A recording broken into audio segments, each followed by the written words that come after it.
जैन धर्मोस्तु मंगलम सर्वमंगलमांगल्यं सर्वकल्याणकारिकं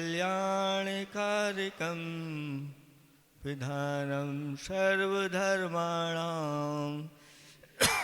जैनं जयतु शास्त्रम्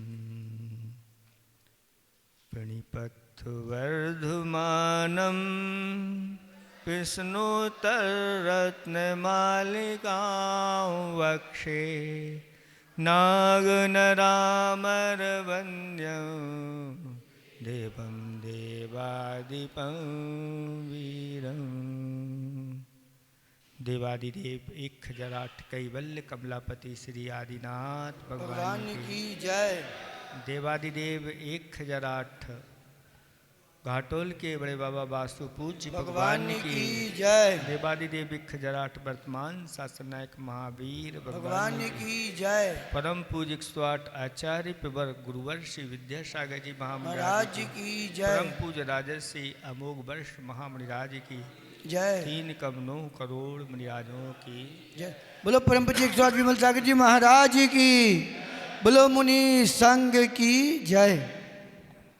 पाठ करेंगे।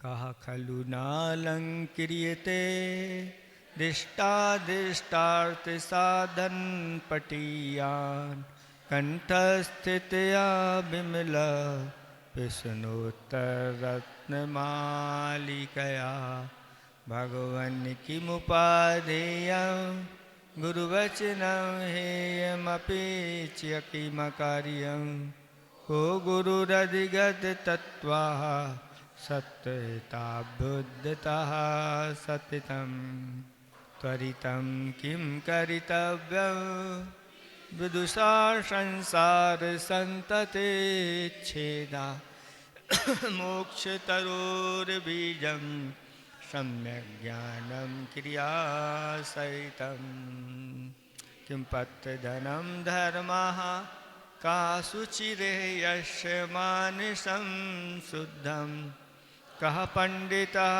विवेकी किं विस्मोति गुरुवान्। धर्मस्नेही भव्यात्माओं, विष्णुत्तर रत्न मालिका ग्रंथ के अंतर्गत 5वें नंबर का छंद चल रहा है, जिसमें 6वें नंबर का प्रश्न हुआ था कि पथि अदनम किम, पथ यानी मोक्ष मार्ग में कलेबा क्या है, तो उत्तर दिया था धर्म, क्योंकि ये धर्म आत्मा का स्वभाव हुआ करता है। वस्तु स्वभावो धम्मो, वस्तु का अपना जो यथार्थ स्वभाव होता है वह धर्म कहलाता है। और उस शुद्ध स्वभाव को अगर हमें प्राप्त करना है, उस शुद्ध धर्म को प्राप्त करना है, तो आचार्य भगवान कहते हैं कि इन 10 धर्मों की शरण में आ जाओ, या अपने अंदर इन 10 धर्मों को उतार लो। और इन 10 धर्मों का आना तभी होगा जब अपने जीवन में रत्नात्रय आता है। और रत्नात्रय का पालन तभी हो सकता है जब सभी जीवों की रक्षा के परिणाम इस आत्मा के अंदर होते। जब इस आत्मा के अंदर ऐसी दया करना उत्पन्न हो जाती है कि अब मैं किसी भी जीव का, चाहे वह एक इंद्री हो, चाहे विकलेंद्री हो, चाहे पंचेंद्री हो, मैं किसी का अब घात नहीं करूँगा। मन वचन काय और कृत कारित अनुमोदना से तब वह इस प्रकार के जीवों की रक्षा के लिए रत्नात्रय अंगीकार कर लेता है। और रत्नात्रय अंगीकार करके फिर 10 धर्मों की भावना के साथ अपनी यात्रा को आगे बढ़ाता है। और सुद्रव्य सुक्षेत्र सुकाल भाव मिल जाए तो वह आत्मा अपने शुद्ध आत्म तत्व सिद्ध स्वरूप को प्राप्त कर लेता है। ये मोक्ष मार्ग की यात्रा कलेवा के साथ आपके सामने रख दी गई। अब अगला प्रश्न है, कहा कौन शुचि यानी पवित्र, यह माने इस लोक में। अगला प्रश्न है 7वें नंबर का प्रश्न है ना, कि इस लोक में, इस पृथ्वी पर शुचि कहा, पवित्र कौन है, हम किसको पवित्र माने। तो इसका उत्तर दिया जा रहा है, यश मानसम शुद्धम। यश यानी जिसका, मानसम यानी मन, शुद्धम शुद्ध है। जिसका मन शुद्ध है, जिसका मन पवित्र है, वह यहाँ पर वह व्यक्ति भी पवित्र माना जाता है। ये बहुत मार्मिक प्रश्न है, ये भीतर की ओर ले जाने वाला है। बाहरी मात्र पवित्रता से पवित्रता नहीं होती। भीतर बैठा हुआ हमारा मन है, उस मन पवित्र है कि नहीं। आचार्य जी ने कि दुआ लिखा है, धो मन को धो सको, धो मन को धो सको, तन को धोना व्यर्थ।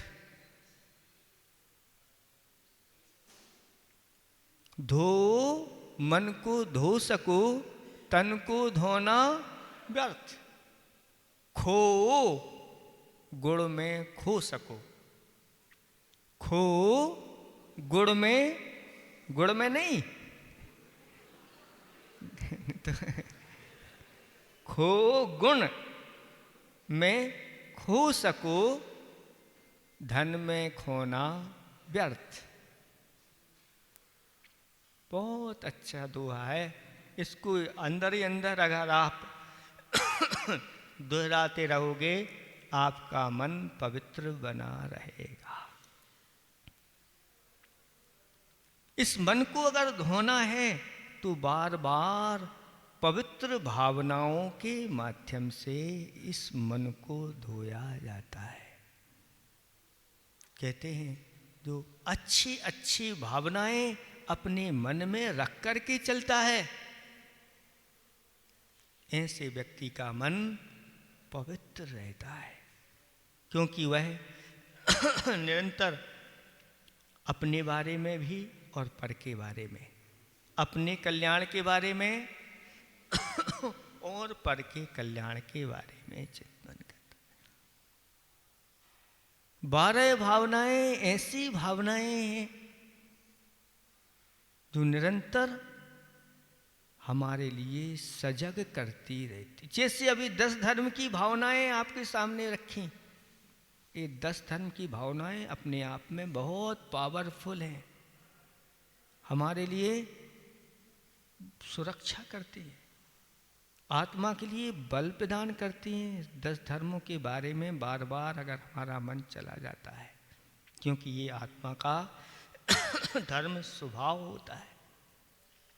और 12 भावनाएं भी ऐसी ही हैं कि जिनका चिंतन करते ही अंतर से संसार शरीर भोगों के प्रति उदासीनता होना प्रारंभ हो जाती है और वैराग्य जाए।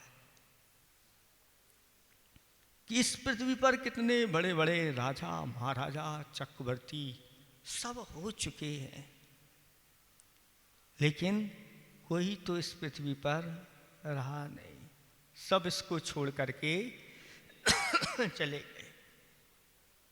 कहते थे, गूंजते थे जिनकी आवाज से या जिनके डंके से ये जमीन और आसमां,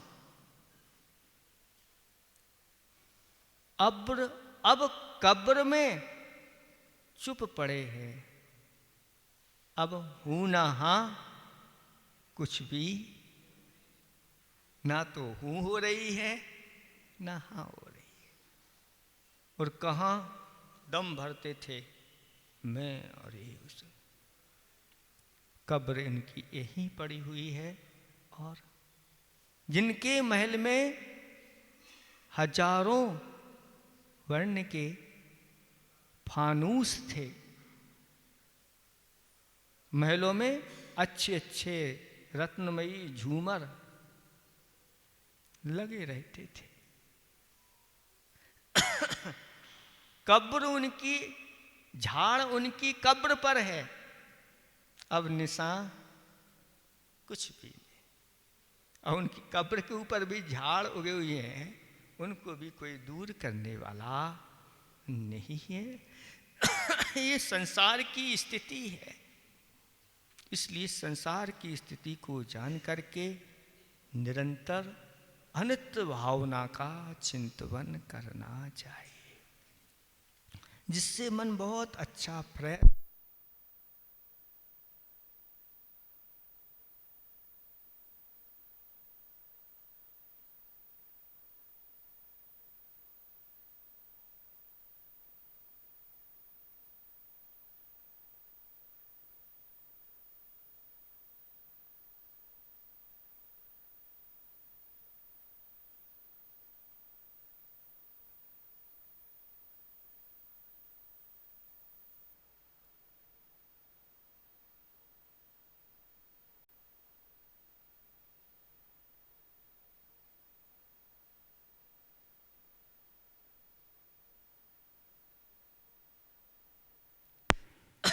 ढला हुआ होता है।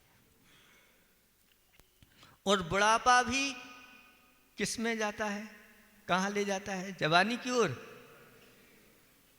आचार्य जी तो कहते हैं कि बूढ़ा पूरा हो करके और पूरा हो जाता है, और पूरे को जला दिया जाता है, पूरा राख हो करके पूरा हो जाता है। ऐसी दशा इसकी हो जाती है। तो ये धन है, जीवन है, वैभव है, और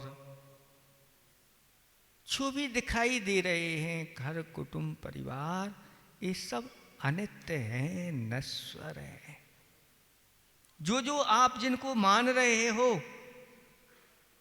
चिंतन करते जाओ मेरा क्या क्या है, और चिंतन करते हुए साथ में भी लगाते जाओ ये सब अनित्य है।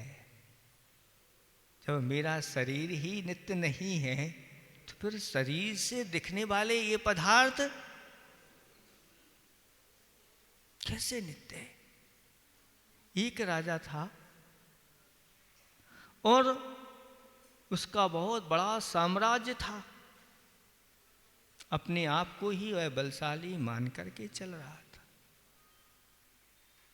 लेकिन हुआ यूं कि एक और उससे भी बलशाली राजा, उस राजा ने उस राजा के ऊपर चढ़ाई कर दी,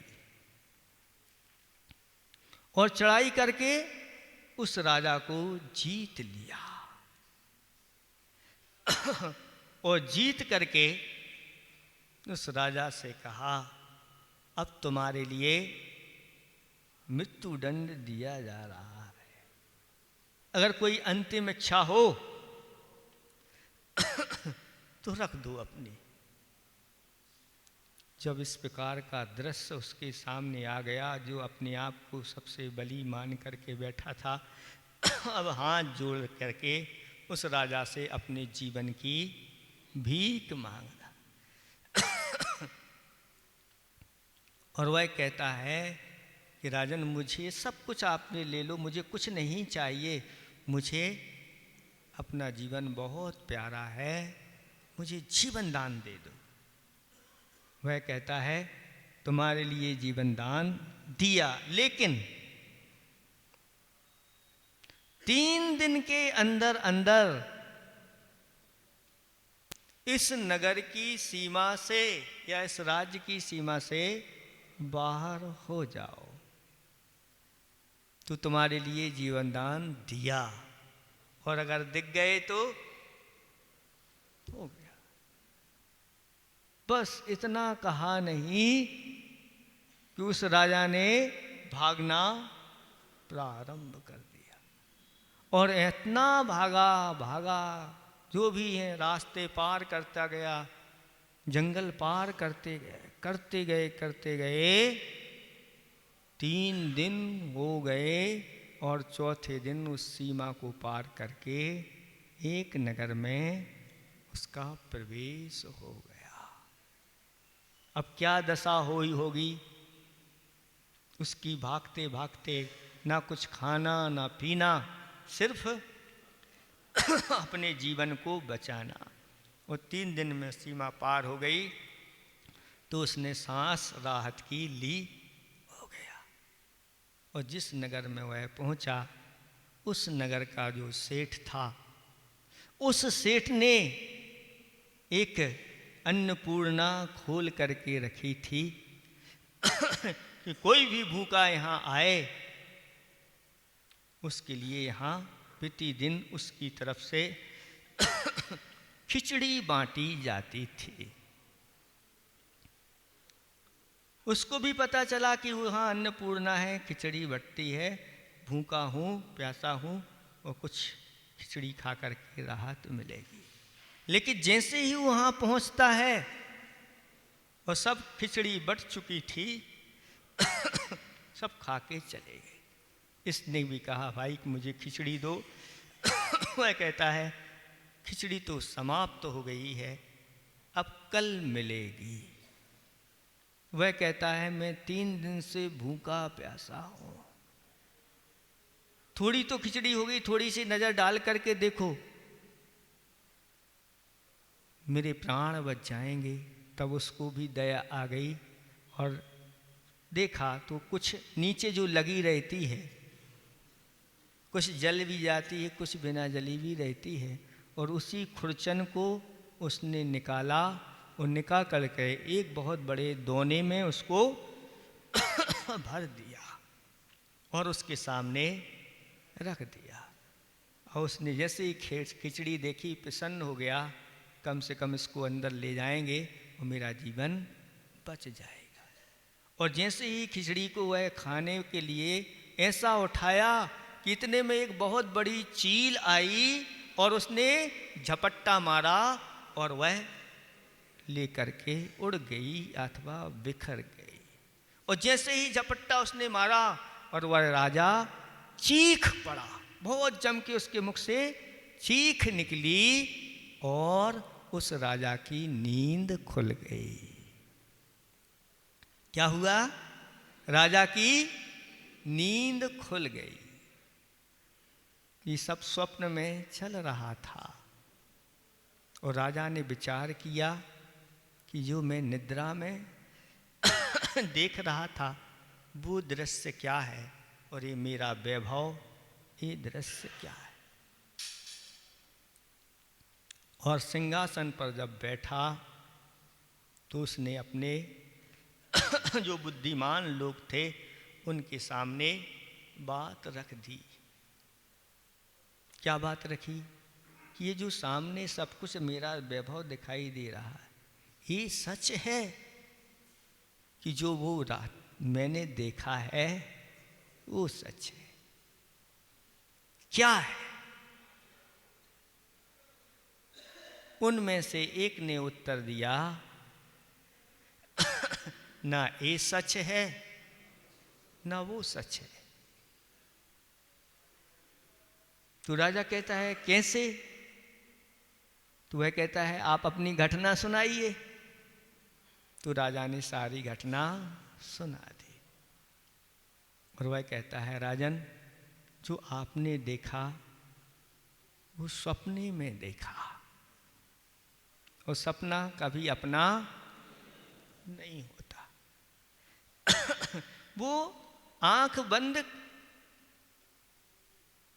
का सपना था और ये जो आप देख रहे हो ये खुली आंख का सपना है। ये भी अपना देखते देखते ये सब चला जाता है, अथवा ये नहीं जाए तो जो देखने वाला है वह चला जाता है। आंख लगी या आंख खुली, सपना गया, और आंख लगी, अपना गया। और श्वास रुकी, जपना गया। अगर जाप चल रही है और श्वास रुक गई तो जपना चला गया, या श्वास गई तो दफना गया, उसको दफन कर देते। इसलिए राजन, यह जो कुछ देख रहे हो ये सब स्वप्न है, क्योंकि ये स्वप्न सबके पूरे नहीं होते, और यहीं पर ये सब कुछ चले गए। बड़े बड़े राजा महारथी हुए।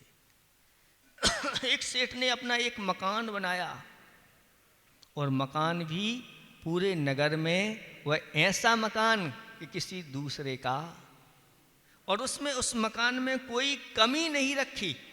कोई भी, जितने लोग आते थे सबसे पूछता था पहले इसमें कमी बताओ। जो कमी बताता था वो सब कमी दूर, आखिर सब हो गया। फिर कोई भी आता उसमें कोई कमी नहीं बता सकता। लेकिन एक बार एक साधु महाराज आए, और साधु महाराज को भी उसने, देखो महाराज ये हमारा मकान है, कुटिया, इस पे भी आप थोड़ी सी दृष्टि डाल लो। महाराज ने, महाराज मकान कैसा है? मकान तो इसमें कोई कमी तो नहीं है महाराज। तो कहते हैं कि महाराज ने कहा कि इसमें 3 कमियां हैं।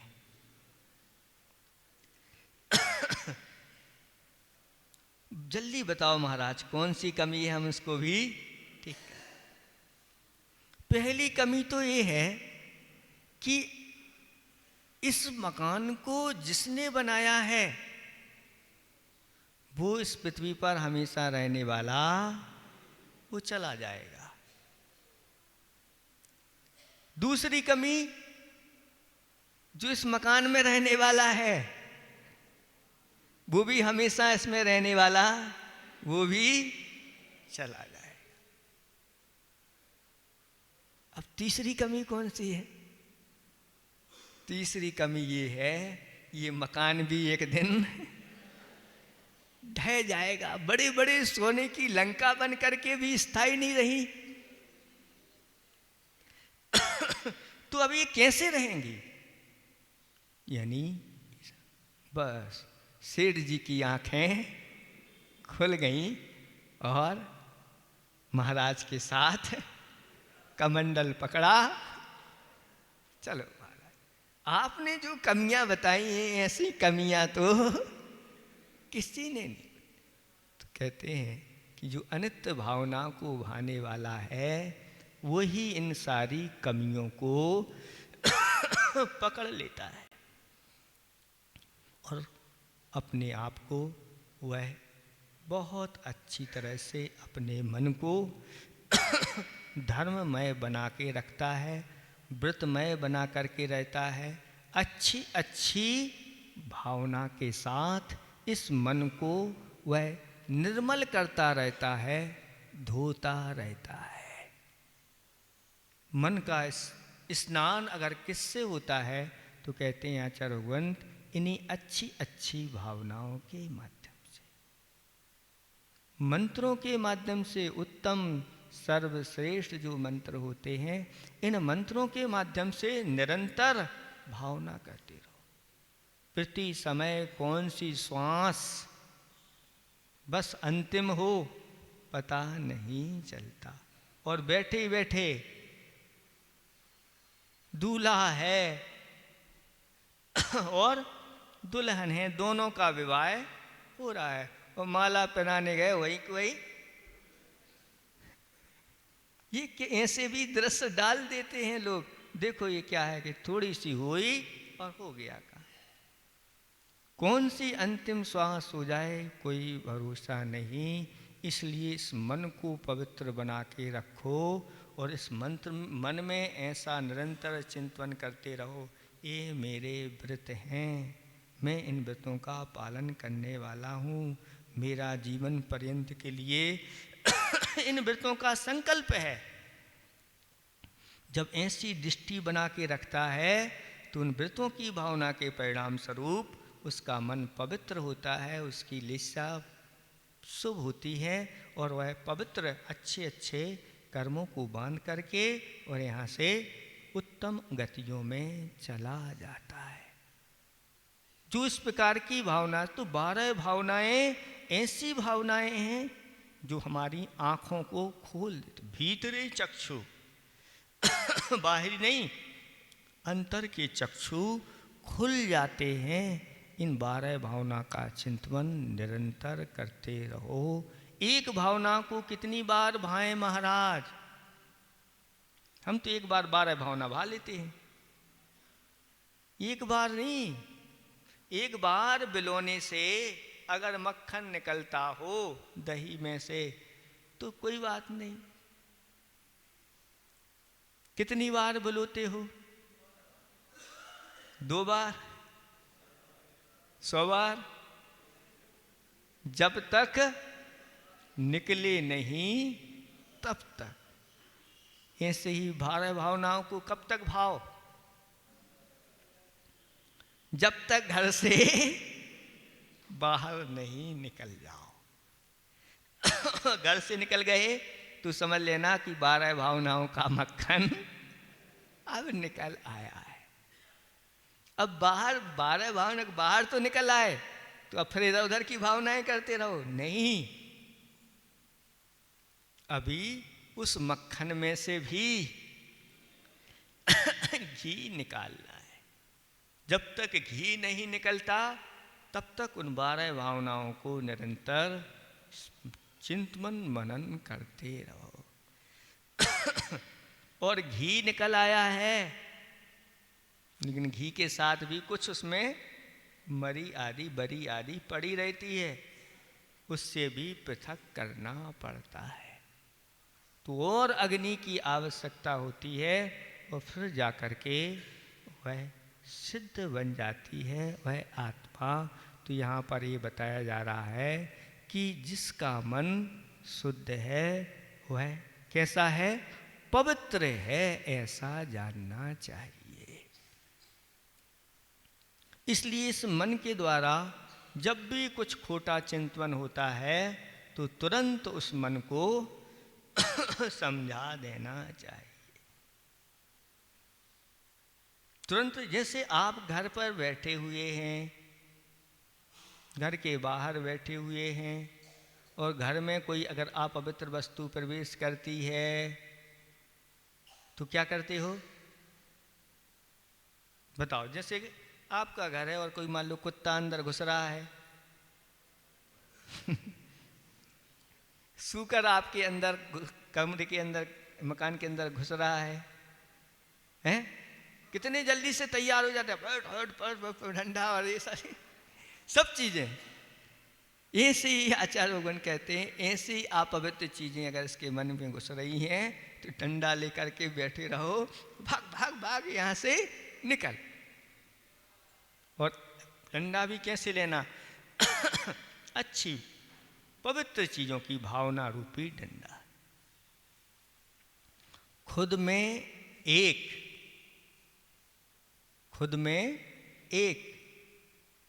संयम डंडा लगा। खुद में एक संयम डंडा लगा। खुदा बन जा। भगवान अगर बनना है तो खुद में एक कौन सा डंडा लगाना है? बस संयम का डंडा लगा देते हैं तो सब व्यवस्थित होता है। संयम का डंडा है यानी सब तरह से सावधान और सुरक्षित हो जाते हैं। और फिर जाकर के तो इस मन को पवित्र रखना है। जो व्यक्ति मन से खोटा चिंतन नहीं करता वह व्यक्ति पवित्र कहलाता है ऐसा। और भी ऐसा भी कहा कि कौन कौन सी चीजें पवित्र हैं। सुचिर भूमि गतम तोयम, जो भूमि के अंदर का जल होता है वह पवित्र होता है। सुचिर नारी पतिव्रता, जो पतिव्रता नारियां होती हैं उनको पवित्र कहा है। सुचिर धर्म परो राजा, राजा कौन सा पवित्र है? कहते हैं जो धर्म परायण राजा होता है, जिसके अंदर जो सर्वश्रेष्ठ धर्म है वह धर्म अगर उस राजा के अंदर आ गया तो कहते हैं राजा पवित्र है। और ब्रह्मचारी सदा शुचि, जो ब्रह्मचारी होता है वह हमेशा हमेशा पवित्र, यानी जिसने अपने जीवन में ऐसे व्रतों को अंगीकार कर लिया है वह। किसी ने कहा है गर तुम्हारे जीवन में रत्नात्रय की पवित्रता है, गर तुम्हारे जीवन में रत्नात्रय की पवित्रता है तो गुरु से तो ठीक है, तो गुरु से तो ठीक है, भगवान से भी मित्रता है। गुरु से तो मित्रता होगी ही और भगवान से भी मित्रता होगी। इसलिए बार बार इस मन को हमें पवित्र बनाना है। इसको निरंतर, शरीर को तो हम एक बार धोते हैं, लेकिन मन को तो बार बार धोया जाता है। कब मन कहाँ चला जाए, कहाँ हो करके आ जाए पता नहीं चलता। आचार्य ने कहा क्या करें, यह बार बार मन बाहर दौड़ जाता। और स्वाध्याय करके इस मन को फिर रोका जाता है। कैसे रोके महाराज? तो अपने मन को स्वाध्याय में लगाओ, अच्छी अच्छी भावनाओं में लगाओ, अच्छे अच्छे सत्कार्यों में। जब ये मन लग जाता है तो व्यक्ति को पता नहीं चलता घंटों कहाँ कब निकल जाते हैं। जो अच्छे अच्छे कार्य अपने हाथ में ले लेते हैं कि मुझे इसको करना है, एक कार्य पूरा हुआ नहीं, और दूसरा क्योंकि ये मन को खाली नहीं छोड़ते। खाली मन अगर इसको खाली छोड़ दिया तो शैतान कब आकर के अपना कब्जा कर ले कोई भरोसा नहीं। इसलिए अच्छी अच्छी भावनाओं के माध्यम से आप इस मन को मन को घोड़ा कहा। जैसे घोड़ा है, अगर बिना लगाम का घोड़ा है और उस पर बैठ जाओ, और अगर तेज रफ्तार वाला है तो घोड़ा ही बचेगा अकेला घोड़े पे बैठने वाला गया। ऐसे ही इस मन रूपी घोड़े पर आप अच्छी अच्छी भावनाओं की लगाम लगाओ, संयम की लगाम लगाओ। इसको बंदर भी कहा है। मन कौन है? बंदर। और बंदर को शांत बिठाओ, और बंदर को छोड़ो। बंदर की वो छोटी सी बंदरिया होती है, छोटे छोटे जो बंदरों की बंदरिया होती है उनको शांत, बंदर फिर भी शांत बैठ जाएगा। बंदरिया वो छोटी वाली बच्चे होते हैं, उनको शांत बिठाओ तो वो इधर पकड़ती है, इधर से खुलक जाती है, इधर से तो इधर से खुलक जाती है, पीछे से आगे, आगे से पीछे। तो बंदर के समान यह मन है। तो अब बंदर को कैसे शांत बिठाएं? तो कहते हैं बंदर को शांत नहीं बिठा सकते। तो फिर मन कैसे? तो मन को भी शांत नहीं बिठाओ, ऐसा कह दिया, मन को शांत नहीं बिठाओ, उसको भी उछल कूद कराओ। जैसा बंदर उछल कूद करता है ऐसे मन को भी कराओ। कहाँ कराओ? सुत रूपी स्कंद पर उसको चढ़ा दो। सुत रूपी वृक्ष के ऊपर चढ़ा करके फिर डाली डाली, शाख शाख, उस पर सबको घुमा लाओ उसको, क्योंकि उसका मन एक स्थान पर नहीं लगता। ऐसे ही इस मन को यात्रा के लिए निकाल दो। सुबह सुबह युवा लोग आए थे, उन्होंने यात्रा की तो अधोलोक में भी चले गए, वहाँ की अकृत्रिम चैत्यालयों की वंदना की, फिर मध्यलोक में आकर के जो 2.5 द्वीप के अंदर जहाँ जहाँ अकृत्रिम चैत्यालय थे उन सब की वंदना। ऐसे ही मन को ऐसे अकृत्रिम चैत्यालयों की वंदना कराओ और वंदना करने के बाद फिर कुछ थक हार जाए तो कुछ खाने पीने की बात हो जाए और फिर यात्रा करा दो। इस प्रकार से मन को शांत नहीं बैठता तो घुमाने ले जाओ, लेकिन घुमाने कहाँ ले जाओ? चौपाटी पे नहीं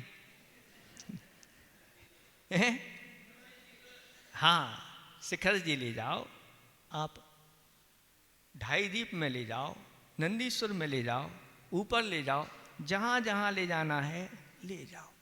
आपकी यहाँ भी 52 डेरी है, एक एक डेरी में घुसाते चले जाओ क्रम क्रम से, और वहाँ सबको अच्छी तरह से बैठ करके एक बार नहीं 3-3 बार नमोस्तु करवाते चले जाओ और पूरी यात्रा इसको हाथी भी कहा मन के लिए। हाथी जैसे उन्मत्त हो जाता है, और अगर मन उन्मत्त हो गया तो फिर यह कबाड़ा कर देता है। इसलिए अगर ये मन उन्मत्त होता है तो इसको क्या करना? हाथी को जैसे अंकुश से बस में किया जाता है ऐसे ही उसको भी बस में करना चाहिए। और भी मन के लिए नट कहा, जैसे नट अनेक प्रकार के कर्तव्य दिखाता है, ऐसे ही मन भी अपनी कर्तव्य दिखाता रहता। मन को चोर भी कहा, जैसे चोर जो है वह क्या कर लेता है? वस्तु चुरा लेता है। ऐसे ही मन चोर है, और ये मन रूपी चोर हमारे धर्म को चुरा लेता है। इसलिए इस चोर से भी अपने आप को रक्षा करना चाहिए और निरंतर इस मन को जीतने का प्रयास करना चाहिए। जो ठान लेते हैं वो ही कर पाते हैं, नहीं तो मन को छोड़ दिया तो फिर कुछ भी हो। महाराज मन को बस में कैसे करें? तो ये मन को बस में करने के सारे उपाय बताए गए हैं। आपका जैसे बच्चा है और बच्चा को आपको सुरक्षा रखना है, और आपका रोड पर ही मकान है, वहाँ पर निरंतर गाड़ी आती जाती रहती है तो क्या करते हैं आप लोग? निरंतर बच्चे का ध्यान रहता है कहीं बच्चा उधर ना चला जाए, बच्चा उधर ना चला जाए, और अगर चला जाता तुरंत पकड़ लेते हैं। ऐसे ही मन भी एक बच्चा है, उस बच्चे को ओर ध्यान रखना चाहिए। अगर मोक्ष की प्राप्ति चाहते हो तो आचार्य का एक दोहा है, बस में हो सब इंद्रियां, मन पे लगे लगाम, वेग बढ़े निर्वेग का, दूर नहीं शिव धाम। बस में सभी इंद्रियां हों और मन पर क्या लगे? लगाम लग जाए, और वेग बढ़े निर्वेग का, यानी वैराग्य अंदर भरा हो या निर्वेग की भावना, संसार शरीर भोगों से उदासीनता हो जाए, तो कहते हैं फिर वह मोक्ष का धाम जो है वह दूर नहीं। इसलिए निरंतर इस मन को धोते रहना चाहिए। इस मन को निरंतर अच्छी अच्छी भावना के साथ। ऐसा कोई यहाँ बैठा तो नहीं जिसके जीवन में कोई नियम संकल्प ना हो? एकाध है कोई ऐसा? कोई नियम संकल्प नहीं, एक व्यक्ति है। और कोई? एक और है। ठीक, यहाँ महिलाओं में कोई जिनके जीवन में कोई नियम संकल्प नहीं कहते हैं जिनके जीवन में कोई नियम संकल्प नहीं होते, उनके जीवन में कभी भी धर्म टिकता नहीं। उनका जीवन फूटे घड़े के समान है। जैसे फूटे घड़े में आप कितना भी भरते चले जाओ, उसमें पानी टिकता है क्या? नहीं। इसलिए अपने जीवन में कोई ना कोई एक संकल्प जरूर ले लो। अब शुरुआत उसी से करो जिसके माध्यम से हो सकता है वो संकल्प हमें कहीं ना कहीं से वह सुरक्षा करा देगा। कोई तो संकल्प ले सकते। नहीं महाराज, हमारा तो एक संकल्प तो है। कौन सा? मैंने एक संकल्प लिया है कि जीवन में कभी कोई संकल्प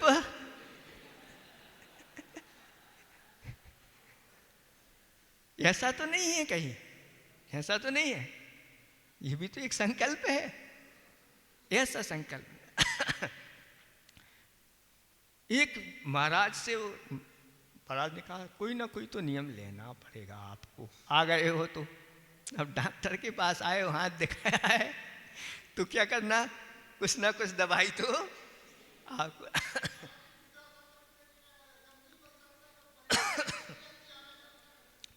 आप कोई ना कोई तो नियम से आप देखो। आपने संकल्प नहीं पलता ही आप झूठ बोल रहे हैं। देखो सुनो, हमसे कोई संकल्प नहीं पल रहा है, आप झूठ बोल रहे हो। आपने विवाह किया कि नहीं किया? बोलो।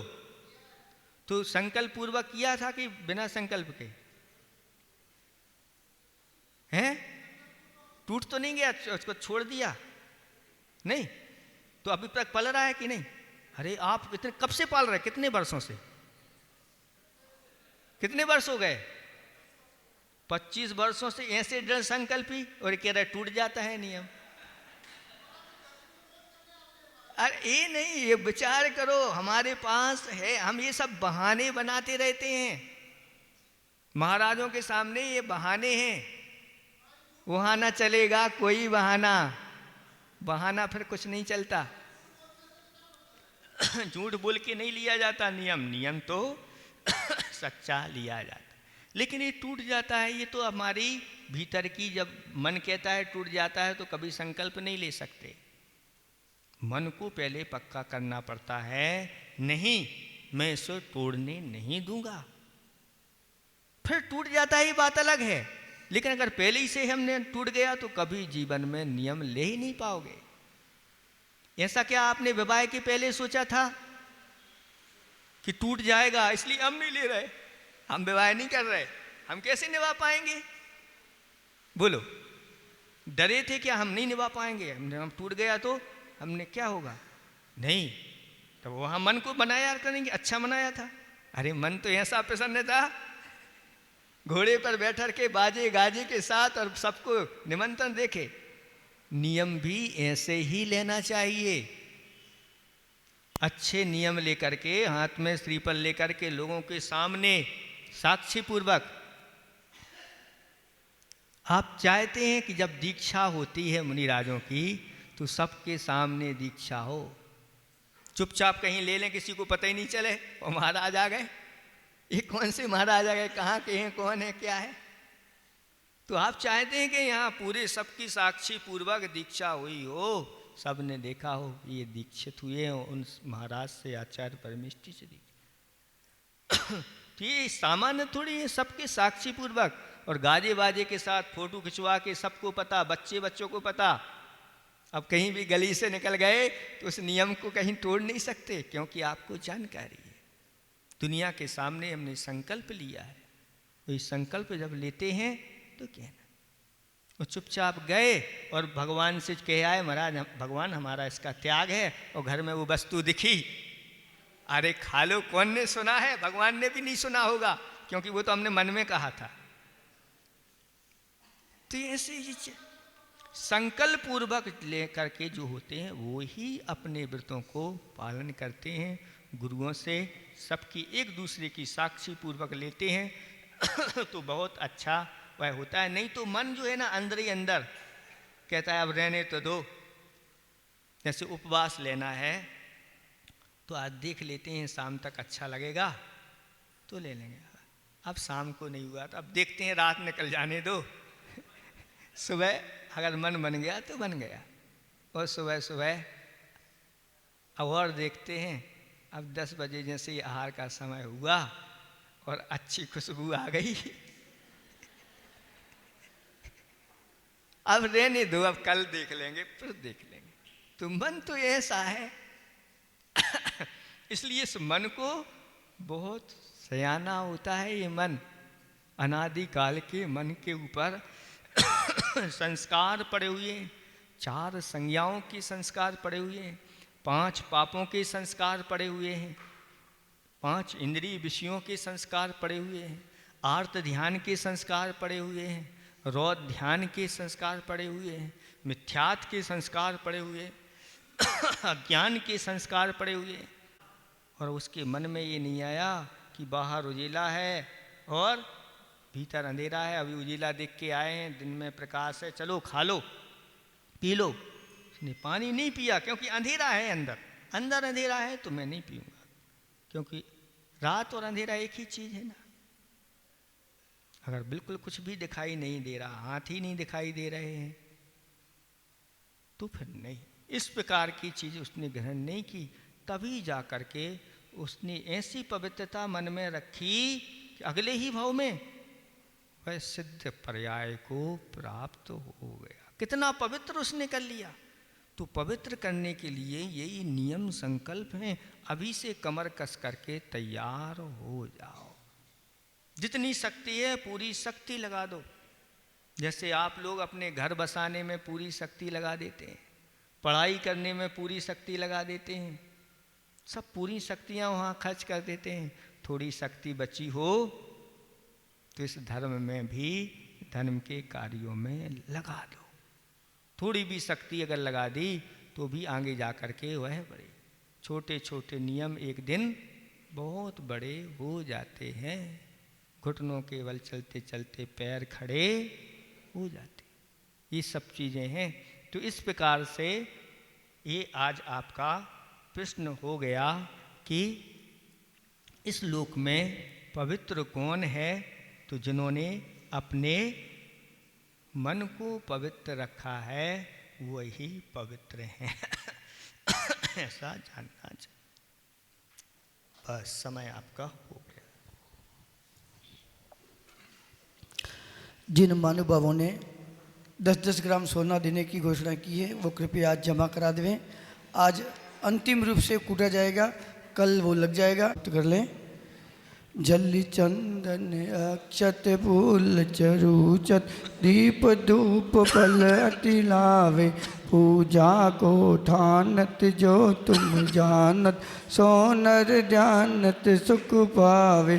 तीर्थंकर की ध्वनि गण धरने सुन, अंग रचे चुनि ज्ञानमय, सो जिनवर वाणी शिव सुख थानी।